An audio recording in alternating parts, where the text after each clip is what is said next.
Ինչ որ մեկը ինչ որ ժամանակ ասել է, թե քաղաքականությունը անբարոյականություն է։ Այս տեսակետը մեզանում ցայսօր չի կորցնում կենսունակությունը, պարզ այն հիմնավորմամբ, որ ունի իր կայուն հետևորդները։ Մեր դեպքում ավելին, եթե օրինակ թիմերի, գաղափարների ու քաղաքական սկզբունքների փոփոխության համար այլ վայրերում այլ գործիչ կարող էր հատուցել քաղաքական կարիերայի ձախողմամբ, մեզանում այդպես չէ եւ երբեմն նույնիսկ հակառակն։ Օրինակների համար շատ հեռուն չգնանք, թեև այնտեղ էլ դրանք քիչ չեն։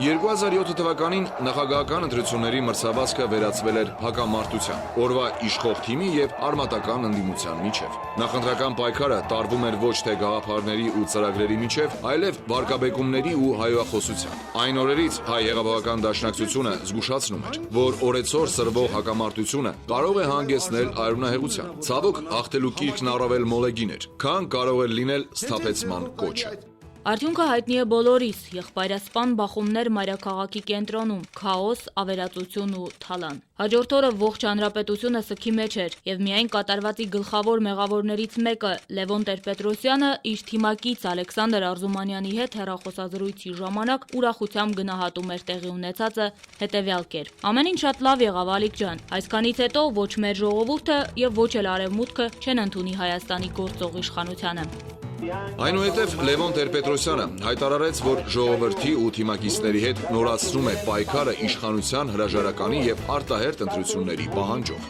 Նա իր հրապարակային ելույթներում ամենավարկաբեկիչ բառերով հայհոյում էր այսպես կոչված թաթար-մոնղոլական ավազակապետական իշխանությանը եւ ոչ պակաս ծանր գնահատականներ էր տալիս բոլոր նրանց, ովքեր կհամարձակվեին այս կամ այն կերպ հարաբերվել նույն իշխանության հետ։ Ըստ արմատական առաջնորդի, դա կնշանակեր լեգիտիմացնել չընտրված նախագահին, միաժամանակ հնարավորություն ընձեռելով վերջինիս խուսափել մարտի 1-2-ի հանցագործության համար պատասխանատվությունից։ Նման մեղադրանքներ հնչում էին մասնավորապես նույն դաշնակցության հասցեին, որը կոչ էր անում թուլացնել լարվածությունը, ծավալել երկխոսություն, մարտյան դեպքերի հետ կապված դատապարտյալների նկատմամբ կիրառել ընդհանուր համաներում։ Դաշնակցությունը միաժամանակ դերհավատություն էր հայտնում արտահերթ ընտրությունների հավանականությանը, ինչպես եւ այս հարցում արմատական ընդդիմության անկեղծության վերաբերյալ։ Այնուամենայնիվ լուտանքներն ու վարկաբեկումները շարունակվեցին այնքան ժամանակ, մինչև որ Լևոն Տեր-Պետրոսյանի նպատակների անկեղծությունը հավատացող ժողովրդի քանակը հրապարակներում հասավ նվազագույնի։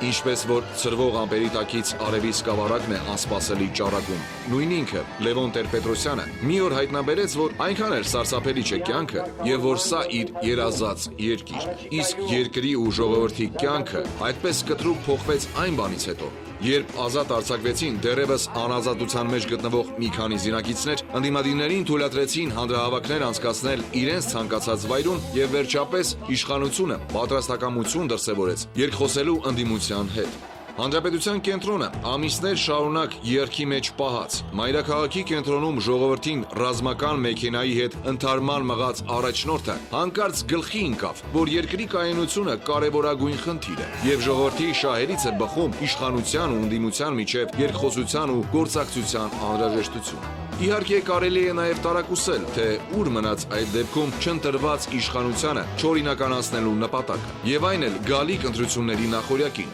երբ իշխանությանը այնքան անհրաժեշտ է թե ամրապնդված լեգիտիմությունը, թե խաղաղված ու երկխոսության կոչերով իր դուռը եկող ընդդիմությունը։ Այստեղ սակայն կրկին բախվում են քաղաքականության եւ բարոյականության փոխհարաբերությունների խնդրին, որից էլ ի դեպ ուղղակիորեն բխում է նպատակն արդարացնում է միջոցները սկզբունքը։ Եվ ստացվում է, որ եթե նպատակը այնուամենայնիվ մնում է փոքր կամ մեծ իշխանությունը, ապա կարելի է նաև գործել այնպես, ինչպես սովորեցնում է ոխերիմ հարևանների ասացվածքը։ Եթե մի ձեռքը չես կարողանում կտրել, դիր գլխիդ։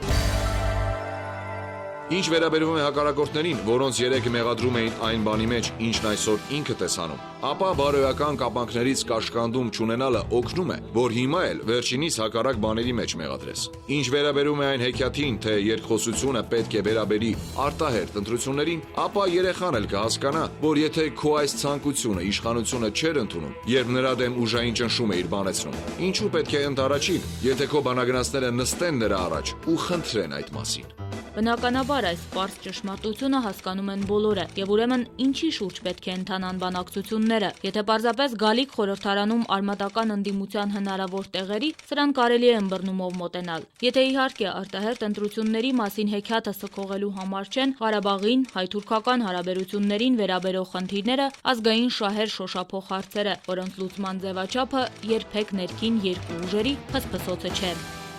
Պատահական չպետք է համարել, որ իշխանության հետ մերձենալու գործընթացին ուղիղ համեմատությամբ նոր թափ առավ Լևոն Տեր-Պետրոսյանական ճամբարի քարոզչական անզուսպ արշավը դաշնակցության դեմ։ Եթե դաշնակցությունը իշխանության կողքին լիներ ֆիզիկապես ու գաղափարապես, արմատական ընդդիմությունը տեղաշարժելով դեպի այս դաշտը ինչու պետք է իր դիմաց հիմնական մրցակից դիտեր դաշնակցությանը։ Այստեղ հիշենք Վանո Սիրադեղյանի տարիներ առաջ արտահայտած միտքը, թե այս երկրում երկու կուսակցություն կա՝ ՀՀՇ-ն եւ դաշնակցությունը։ Ստացվում է, որ փորձելով միջամուխ լինել երկրի կարևորագույն խնդիրների լուծման մեջ, ՀՀՇ-ն դարձյալ իր արչև հիմնական խոչընդոտ է տեսնում դաշնակցության ներկայությունը։ Այն է, թե փոփոխվում են շատերը, բայց նույնն է մնում դաշնակցությունն ու լևոնական թիմը, Արցախի հայ-թուրքական հարաբերությունների եւ ազգային կենսական կարևորության մյուս հարցերում։ Դե իսկ դաշնակցության եւ նրա խոսքի ազդեցությունը թուլացնելու 20 եւ 120 տարվա հակադաշնակցական փորձառությամբ կարելի է կրկին անցնել վարկաբեկման մեթոդին, սկսելով երիտուրքերից ու հանրապետությունը ծախելուց մինչև Ղարաբաղի ազատագրական պայքարին խանգարելուն ու Հայաստանի նորանկախ պետության փառապանծ վերելքին խանգարելը։ ՀԱԿ-ՀՀՇ-ական հոսանքի եւ համապատասխան լրատվական դաշտի ղեկավար ու համերգավար Լևոն Տեր-Պետրոսյանը բարույր սևակից օգտվելով կարող էր ասել. ճշմարտություն եմ ծախում Սարքովի, եւ ցավն այն է, որ այդ Սարքովի ճշմարտությունները այս կամ այն քաղաքական ուժի համար չեն նախատեսված, այլ ողջ ժողովրդի։ Ինքնաշեն խաղալիքներ, որոնք վաճառվում են ժողովրդին արդեն 20 տարի։